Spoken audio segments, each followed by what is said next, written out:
आज है हमारा जेनेटिक के अंदर एक टॉपिक है न्यूरल ट्यूब डिफेक्ट। जेनेटिक करेंगे आज।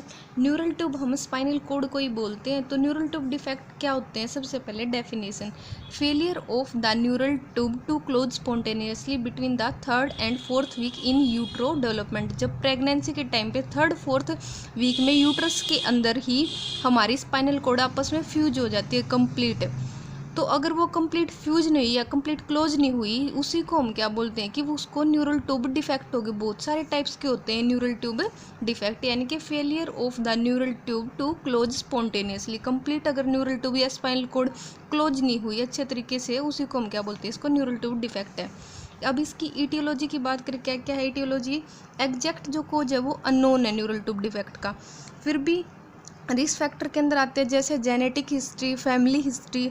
मेन इंपॉर्टेंट जो है न्यूरल ट्यूब डिफेक्ट का रीजन वो हम मानते हैं poor intake of folic acid. Folic acids की इनटेक अगर कम है तो उसकी वजह से न्यूरल ट्यूब के पूरे चांसेस हैं। Intake of anti epileptic medication during pregnancy. अगर प्रेगनेंसी के टाइम पे एंटी एपिलेप्टिक या फिर एंटी सीजर्स मेडिकेशन ले रहे हैं तो उसके भी टेराटोलॉजी इफेक्ट होते हैं, जिसकी वजह से न्यूरल ट्यूब डिफेक्ट हो सकते हैं। माल न्यूट्रिशन की वजह से, माल न्यूट्रिशन भी एक रीजन है। सर्टेन केमिकल्स एंड रेडिएशन के एक्सपोजर से भी न्यूरल ट्यूब डिफेक्ट होने के चांसेस हैं कुछ %। मैटरनल ओबेसिटी एंड डायबिटिक वाली जो प्रेगनेंस वूमेन है उसके अंदर भी चांसेस हैं न्यूरल ट्यूब डिफेक्ट के। ये हमारे कुछ रीजन हैं न्यूरल ट्यूब डिफेक्ट के। उसके बाद बात करते हैं हम स्पाइनल कोड के कौन से डिफेक्ट हैं, और साथ के साथ ब्रेन के डिफेक्ट भी हम पढ़ेंगे। स्पाइनल कोड के डिफेक्ट मेनली 3 हैं: स्पाइना ओकल्टा, मेनिंजोसील और मेनिंजोमाइलोसील। 2 ब्रेन डिफेक्ट्स के अंदर पढ़ेंगे, एनसेफली और इंसेफेलोसील। स्पाइनल जो डिफेक्ट है उनके अंदर सबसे पहला है स्पाइनल बाइफिडा ओकल्टा। इसकी डेफिनेशन देखिए, स्पाइनल बाइफिडा ओकल्टा क्या होता है? There is a small gap in the spine but the opening can not be seen back. की थोड़ा सा गैप होता है, वर्टिब्री है जो हमारी स्पाइनल कोड की, उनके बीच में थोड़ा सा गैप होता है, पर बाई अगर हम बाहर से देखेंगे तो वो दिखता नहीं है।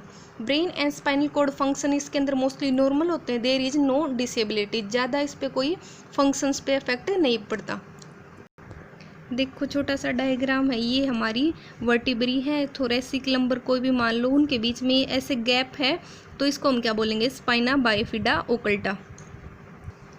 उसके बाद है सेकंड मेनिंजोसील। मेनिंजोसील एक सेक ऑफ फ्लूड वो CSF ही होगा but not involving the spinal cord that comes out through. सिर्फ मेनिंजिज और CSF फ्लूड ही इसके अंदर होता है, स्पाइनल कोड इसके अंदर इन्वॉल्व नहीं होती, बाहर से ओपनिंग अलग से ही दिखती है, उसको हम मेनिंजोसील बोलते हैं। देखो ये स्पाइनल कोड है, स्पाइनल कोड तो मोस्टली L1 या फिर L2 तक ही रहेगी।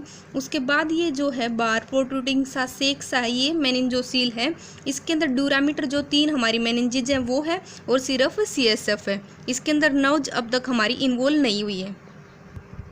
देखो स्पाइनल कोड तो यहाँ तक L1 या L2 तक हमारी अंदर तक ओवर होगी, उसके बाद जो मेनिंजोसील है वो यहाँ से स्टार्ट होएगा, यहाँ से। ये हमारी स्पाइनल कोड का डायग्राम है, यहाँ तक स्पाइनल कोड, इसके बाद यहाँ से स्टार्ट होता है ये मेनिंजोसील।